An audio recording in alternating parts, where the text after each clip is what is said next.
What's going on, everybody? This is Nick Kosko with On3 Sports, and I'm pleased to be joined today by Wisconsin Wrestling head coach Chris Bono. Coach, thanks for joining me as we hit almost the dog days of summer, but obviously there's a lot of preparation that goes into the next wrestling season. So I just got to start out, man. Again, thanks for joining me, but just dive into what you guys have been doing as a program, since the end of NCAAs up until this point over the last 3 months, recruiting-wise, summer training. I mean, how's it going for you guys up there in Madison? Well, it's going great, actually. Obviously after the NCAA tournament, it got really crazy this year with the transfer portal and kids going in the portal and kids leaving programs. So we've been hustling on the recruiting front, and it seems like it never ends. It seems like something always, between the NCAAs and just about a couple of weeks ago, something's always happening in the recruiting world. So it's been really crazy. We've been grinding on the recruiting front. Which is something you have to do every day, no matter what's going on. And then as far as training, we had a couple of guys go out to U20s. We kept the kids here till right at graduation, and then they got right around May 8th, they got to go home for a good chunk of time, and then they're back. They came back, and actually this week we're finishing up the last week of an RTC cycle, and then some voluntary lifting and conditioning. And then when this week's over, they're actually going to have about 10 days to go home and recover and enjoy family over the holiday, and then they'll be back on campus for another cycle. How is that off-season preparation when you go from these training cycles you just mentioned, and obviously the time off? What do you encourage these guys to do, especially in that time off? Obviously, you just mentioned before, enjoying time with the family. I mean, do you give them some sort of regime, or you kind of just let them do whatever they want to do on their own in terms of keeping in shape for the next cycle? No, they're on their own. These guys have goals. They don't need us hounding over them when they're at home. So the guys that go home and do the right things, are probably the guys that are going to come back and make this team and go on and win a little bit. The guys that aren't doing the right things are probably not going to be able to achieve what they want to achieve. So we make that clear to them, and we've got really good kids on the team that I trust, and they don't need us standing over them. We've got kids this year that are very excited about the year, and they have high, lofty dreams, and they want to be the best. And they know summer is when you get your edge on a lot of people, and in terms of development and technique and things like that. In terms of the stuff off the mat for the summer, you just mentioned how that crazy run of 3 months where it's transfer portal, there's NIL stuff involved, there's obviously the recruiting trail. What was that like for you as a head coach, knowing that this is basically a new era of college athletics across all sports, fall, winter, and spring? It's entirely different than it was essentially just 5 years ago, especially in the sport of wrestling. Yeah, no doubt about it. We're still learning, learning the ins and outs, the transfer portal, what you can do, what you can't do. There's just, you gotta do it the right way, and I think the portal is a great thing if coaches actually are doing it the right way, which I worry about. And, it's going to hopefully that, kids are not influenced to transfer, for financial reasons. And, I know that we run a clean ship here and we do the right thing, and just overall concerned, about what's going on, and in the programs with the transfer portal. Obviously, I think the athletes have all the right in the world to do what they think is best for them. We've benefited from the transfer portal, and we've lost some kids to the transfer portal, but we're always in agreement. Whatever's best for the student athlete, we're always happy with. Is it a situation where you basically have to resell your program to even guys within your wrestling team year to year, or are you kind of confident in the guys that you've brought in originally from the recruiting trail, and even guys that have transferred into your program? Yeah. Everybody talks about re-recruiting your guys and doing things like that. Obviously, if you have, if you're doing the right things, you have a relationship with your athletes. And, the couple of guys that we've had leave, it was whatever. It wasn't a right fit for us. Wasn't a right fit for them. But our kids that have done, that are doing real well, and the kids that we have great relationships, love this place. And, we love them. And it's, even before the portal, I would tell you that you always should have been, I don't want to say re-recruiting them, but you want to develop the relationship and make sure that you do have this family type atmosphere, and they wouldn't even think about leaving your program at all. On a similar note, according to some outlets, like Matt Scouts, for instance, you guys have another top 20 recruiting class for 2023, just 4 incoming freshmen for 2023 and 2024. What stood out about that group of kids, and how confident are you guys in those guys making the transition from high school into college wrestling, especially with the summer preparation you were just talking about? Yeah, well, we actually have 7 incoming freshmen. We have 7 incoming freshmen, 4 transfers. And we're excited about this class and fired up. You know, we got a couple of kids late in the process that had already signed with Oklahoma before their coaching change. But we really like this class, and we're going back to obviously you got to balance bringing in freshmen, and you got to balance bringing in a transfer or 2 or 3 each year to stay relevant. So I think we did a great job of doing that this year. You know, we're bringing in 11 kids. That'll be new to our program this year. And, very excited about these kids. They're great kids. They're great academically. They're great workers, and they're very, very accomplished. So we're excited about it. We've got most of them on campus now, and they're training hard and doing the right things, and, they're developing. Absolutely. So switching gears now to on the mat stuff for your veterans now. One guy I wanted to point out, Eric Barnett's been in the program for a long time, and now at that 125 weight class as he's projected this year, very highly ranked. Once again, could be a national title contender. Do you see that? I'm assuming he sees that as well. What's his transition from last year into what is probably going to be, I would imagine, his final season of college wrestling this coming winter? Yeah, we love Eric Barnett. You know, he's a Wisconsin kid, and he was one of our first kids to believe in us when we first got this job. And Eric's hurt, right? Eric, he thought and he knows that he underperformed at the NCAA tournament, and he made a couple of mistakes that cost him to be on the podium. So he's hungry. I've seen it this summer. I've seen a different version of him.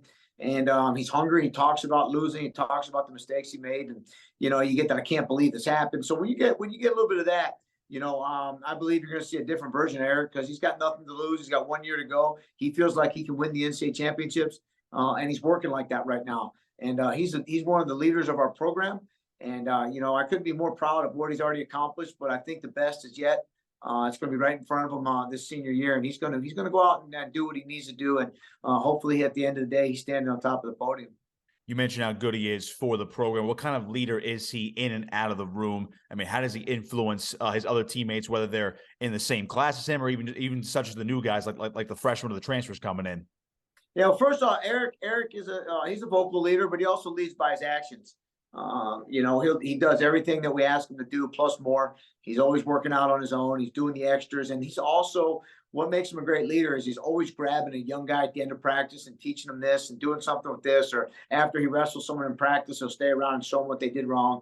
And that's a true leader, and that shows what how much he cares about this program and the growth of it, and what happens when he graduates. He wants to see all these kids do real well and represent, especially the Wisconsin kids. He has a vested interest in to see them represent this university. Another one of your standout guys, Dean Amidio at 165. Dean to me is a guy that's very flashy, one of the best young kids in the country. Obviously, he broke out as a freshman the other year as well. A lot of people on the outside looking in of Wisconsin, very high on him. What have you seen from him in these summer months? Yeah, he's doing a great job as well. You think about it, he's been very, very consistent over the years. The 2 years, he's lost to a couple guys that have kept him out of place and real high. And he's always, was always right there. We feel like DJ's got to make one more jump and to compete with the top 2-3 guys in the country. And he's going to be right there. We're excited about his growth. He's still maturing. He's just a true junior. And, his body's getting better looking every single day. He's putting muscle on. He looks good. He's training hard. And again, he's one of our leaders too, not so much vocally, but the guy's in there every single day working hard and doing all the right things. Another much hyped guy. Last guy I want to talk about, just to single out Braxton Amos. Obviously, he is one of your bigger boys at 197. Has that big Greco style background as well. He's a guy that I believe was much hyped coming into the program, and he might be another guy you might say is just right there, right on the cusp. I mean, what have you seen out of him? Well, it's a shame. Braxton had a pretty good year this year, and then he blows his shoulder out in the very first round of the NCAA tournament, which hurts. Because he made such a big jump. from his freshman year to sophomore year, losing a bunch of 1-point matches his freshman year, and then, finding a way to win those matches his sophomore year. So, very, very, right now he came back, had a shoulder procedure. We're talking about him taking an Olympic red shirt this year. Number one, to get real healthy, to make sure that shoulder's good. Number two, he has the dreams and aspirations of winning the Olympic championships. And really, he was the number one man, but he couldn't compete in this year's U.S. Open. He represented our country at the World Championships last year, and he feels like he's still the number one guy. But the injury kept him out. So we'll see what happens to him, but he's looking like he wants to take that Olympic year. And of course, we're fully supportive if that's the route we go. Well, what is the timetable for that type of decision? Do you wait until closer to the season starts, or is that something that is done in the summer? Well, we got to get him healthy first, and then I think we make that decision. Whether it's, he just had the procedure in late April. So we'll see how the shoulder responds. And then what the Olympic red shirt entails, right? If that's what he does, he's got to be pretty healthy by December to get into the U.S. Open, and then the trials in April. So we've talked about it.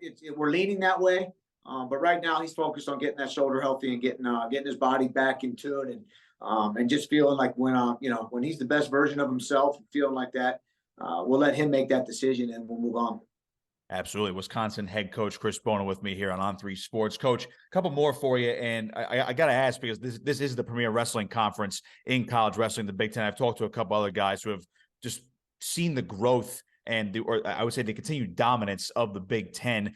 It just seems like there's either a widening gap or everyone else is starting to just rise up, and it's a widening gap between the Big Ten and everybody else. How do you see the Big Ten conference within itself and as a whole throughout the country? I mean, do you see 3-4 teams at the top, everyone chasing them? Or do you see now the conference kind of coming together as, these are probably the best 14 teams in the country overall?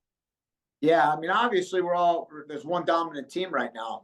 And I think that because they're in our conference, we're all trying to elevate our game to try to compete with them. So it's great. The conference is improving. It's amazing.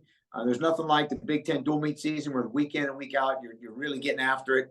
But it's great. You can't ask for anything more when you're in this kind of conference, because once you get through this, and you know what, it's awesome, right? You want to be in these big matches. This is why you come to a Big Ten school, right? Is to compete against the best. But when you step on the mat on a Friday night and a Sunday afternoon, you're involved in big matches, and that brings out the best in people. And the conference is it's rolling. And each team is starting to, every team is really getting better every year. So I'm excited to be in this conference, and we're excited to be in the best, and that's what we want to do every day. It seems like every other team that's in every other conference wants to challenge themselves against the Big Ten year in and year out, which sparks the idea of, that dual meet championship for NCAAs, where you separate the national championship between an individual tournament and a team tournament. Do you have any thoughts on that? I know that that's been a talking point among coaches, teams, administrators, but it just seems that it's never really gained too much traction. What do you think about that from a team aspect? First off, our NCAA championship right now, I don't think we need to touch it. It's the best thing that we've got going for us. The individual NCAA championship in March. But I'm a guy that likes change. I like that. If there was an NCAA dual meet championship, I want to be in it. Right? Even if it's not sanctioned, I'd like to be in those dual meet. The dual meet matters. We've got to figure out, obviously how to make it matter a little bit more. And, but in the Big Ten, people show up and watch dual meets. They're exciting. They're fired up. The Big Ten Network has record, people watching a dual meet on TV every, 4 or 5, matches a weekend. So the dual meet does matter. Do we need a national championship crowned out of a dual meet tournament? I don't know. I don't know how you work with. I don't know how that works. But we don't need to touch that individual tournament. That's amazing in itself, and what we do, and we sell it out every year. But I wouldn't mind being in a national tournament and dual meet championship and trying to figure out something there.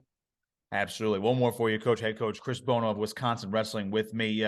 Just your ultimate goals for this season. Again, guys have individual goals. They want to be national champions. They want to be All-Americans. Wisconsin has a program, as I'm sure you've stressed to your team, the ultimate goal being that team national champion, staying at the top of the team rankings, of course, or the team score at NCAAs as well. What do you see as your team's ultimate goals in 2023 and 2024? Well, we're excited. We've got a bunch of guys that nobody knows, and we don't have superstars. We don't have 10 superstars.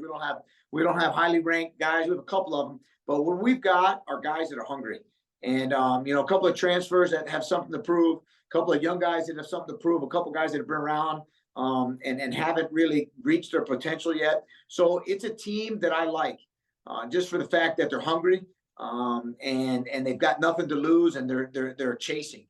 And they're hunting, and they're doing all the chasing. I've been a part of now a couple of teams where, we had some highly ranked individuals, and people were hunting them, and whether we didn't react to it the right way or not. But this team right here, we've got guys that think they're starters. We've got guys we got guys that think they're starters up and down the lineup. The whole room thinks they're going to make this team and go be All-Americans and national champs. So I like this team. As far as goals, obviously, man, we want to win every single dual meet we step out there for. Whenever there's a score being kept, we want to win. And we want to be as high as we can in the Big Ten. We want to be as high as we can at the national tournament. We've got some scrappy guys in this lineup, and we're just excited about. November can't get here quick enough, because I can't wait to get these guys out there to see what they can do. We'll end it on a high note right there. Wisconsin Wrestling head coach Chris Bono with me on On3 Sports. Coach, appreciate the time. As always, good luck this season. Hope to catch up with you this fall and winter, and then hopefully see you out there at NCAA's out in March of 2024 as well. All right, buddy. I appreciate you having me.